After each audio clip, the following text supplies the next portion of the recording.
केजरीवाल और एलजी की मुलाकात खत्म हो गई है। मीडिया से बात किए बिना अरविंद केजरीवाल चले गए। करीब 30 मिनट तक उपराज्यपाल के साथ ये बैठक चली अरविंद केजरीवाल की, और उसके बाद वो वहां से निकल गए। मीडिया ने जब कुछ पूछना चाहा तो उन्होंने किसी सवाल का जवाब नहीं दिया और बिना मीडिया से बात किए अरविंद केजरीवाल वहां से निकल गए। 30 मिनट यानी आधे घंटे तक ये बैठक उपराज्यपाल के साथ अरविंद केजरीवाल की चली है। संवैधानिकता को लेकर जो लोकपाल बिल, उसको लड़ाई लड़ रहे हैं लगातार अरविंद केजरीवाल। उनका साथ भी उनके सहयोगी छोड़ रहे हैं, विपक्ष के निशाने पर हैं, और ऐसे में ये मुलाकात काफ़ी अहम मानी जा रही थी। उन मुद्दों से रूबरू कराना चाहते थे दरअसल अरविंद केजरीवाल, जो संवैधानिक तौर पर इस लोकपाल को पुष्ट करती है, जिसका जिक्र अरविंद केजरीवाल बार बार करते रहे हैं। लेकिन इस मुलाकात में क्या बातें हुई, क्या निष्कर्ष निकला, क्या कुछ आगे हो सकता है, रणनीतियां क्या है, अब इस बात पर चुप ही रहे अरविंद केजरीवाल। आप तस्वीरें देख रहे हैं, आए और अपनी गाड़ी में बैठकर वो चले गए। जब वहां से मुलाकात के बाद निकले अरविंद केजरीवाल, ये देखिए तस्वीर हम आपको दिखा रहे हैं। लेफ्टिनेंट गवर्नर के आवास से जब वो निकले, बाहर निकल रहे थे, अपनी गाड़ी में बैठकर अपनी नीली वैगनआर कार में बातचीत करने की कोशिश प्रेस के लोगों ने की, लेकिन अरविंद केजरीवाल ने मुंह पर चुप्पी साधे रही। उन्होंने कुछ नहीं कहा, मीडिया से उन्होंने बात नहीं की। 30 मिनट तक ये बैठक चली है अरविंद केजरीवाल की, और ये सुगबुगाहट थी कि काफ़ी कुछ स्थितियां इस बात को लेकर स्पष्ट होंगी कि लोकपाल का होगा क्या, रास्ता क्या निकलेगा।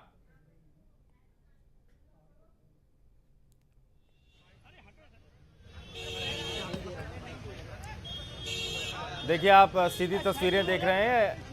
उपराज्यपाल से मुलाकात के बाद अरविंद केजरीवाल जा रहे हैं। पत्रकारों का मजमा लगा हुआ है यहाँ पर, हर कोई उनसे जानने की कोशिश में लगा हुआ था दरअसल कि क्या कुछ हुआ इस मुलाकात में, क्या कुछ बातें हुई। लेकिन अरविंद केजरीवाल वहां से निकलते चले गए। पत्रकार पूछते रहे, अरविंद केजरीवाल ने किसी बात का जवाब नहीं दिया। अब केजरीवाल के सामने 3 दिन का जो वक्त है, जो समय सीमा रखी गई है, 3 दिन बाद लोकपाल को लेकर स्थिति स्पष्ट होनी चाहिए थी, और उसी संदर्भ में आज ये मुलाकात उपराज्यपाल से काफ़ी अहम मानी जा रही थी, जिसमें अरविंद केजरीवाल बार बार कह रहे थे कि वो अपने मुद्दों को समझाना चाहते हैं कि किस तरह से उनका लोकपाल संवैधानिक है और किस तरह से वो संविधान के साथ ही चल रहे हैं। इसके पहले चेतावनी भी दी अरविंद केजरीवाल ने। उन्होंने कहा कि उन्हें सीएम की कुर्सी का डर नहीं है, उनको कोई लोभ नहीं है, कोई लालच नहीं है।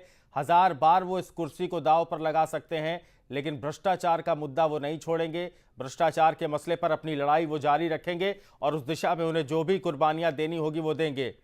अरविंद पांडे हमारे संवाददाता हमारे साथ जुड़े हुए हैं। अरविंद केजरीवाल ने कुछ कहा नहीं, मुलाकात में क्या कुछ बातें हुई? देखिए, अरविंद केजरीवाल 12:30 बजे का टाइम निर्धारित था उपराज्यपाल नजीब जंग से मिलने का, लेकिन अब जो राजनीतिक परिदृश्य है दिल्ली का, जो सियासी हलकों में जिस तरह से जन लोकपाल को लेकर सरगर्मियां बढ़ गई हैं, और अरविंद केजरीवाल ने ट्वीट भी किया है और उन्होंने कहा है कि जन लोकपाल और जनता के लिए, जनता के हाथ में सरकार हो, इसके लिए वो 100 कुर्सियां ऐसी सीएम की कुर्बान कर सकते हैं। तो ऐसी तमाम मुद्दों को लेकर, और जो निर्दलीय विधायक है रामवीर शौकीन, उन्होंने भी सरकार से समर्थन वापसी लेने का उन्होंने एक तरह से सरकार को चेतावनी दी है, और एलजी से उनकी भी मुलाकात संभव है।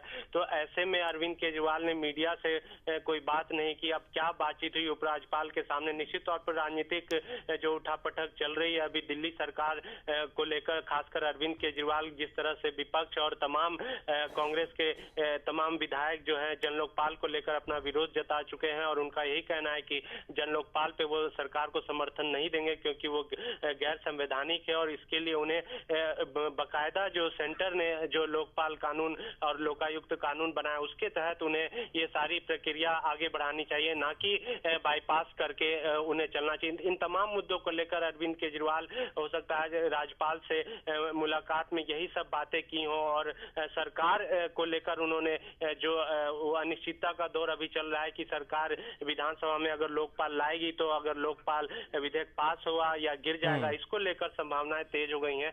अब सरकार की आगे की क्या रणनीति होगी, क्योंकि अरविंद केजरीवाल ने 13 तारीख को बोला है कि जन लोकपाल को हम विधानसभा में टेबल करेंगे। जी चलिए, बहुत बहुत शुक्रिया आपका अरविंद इस तमाम जानकारी के लिए।